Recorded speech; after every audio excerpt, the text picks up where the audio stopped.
జాబ్‌కి ఎంఎన్‌సి బెటరా? లేదా స్టార్టప్ బెటరా? ఈ డౌట్ చాలామందికి ఉంటుంది. అండ్ ఈ కన్‌ఫ్యూజన్‌లో అసలు ఏది కూడా క్లియర్ చేయలేకపోతారు.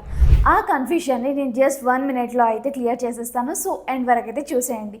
ఎంఎన్‌సి అంటే మల్టీనేషనల్ కంపెనీ, రైట్? ఒకవేళ మనము ఈ కంపెనీలో వర్క్ చేసినట్టుగా అయితే మన రెజ్యూమేకి ఒక బిగ్ బ్రాండ్ నేమ్ అనేది యాడ్ అవుతుంది. ఇక్కడ వర్క్ హవర్స్ అనేవి ఫిక్స్డ్‌గా ఉంటాయి. అండ్ మన జాబ్‌కి సెక్యూరిటీ కూడా ఉంటుంది. కాకపోతే ఇక్కడ మనకి ప్రమోషన్స్ అండ్ గ్రోత్ అవ్వడానికి కొంచెం టైం అనేది పట్టొచ్చు. అండ్ స్టార్టప్ కంపెనీస్లో వర్క్ చేసినట్టుగా అయితే మనకి ఒక సూపర్ ఫాస్ట్ గ్రోత్ అనేది ఉంటుంది.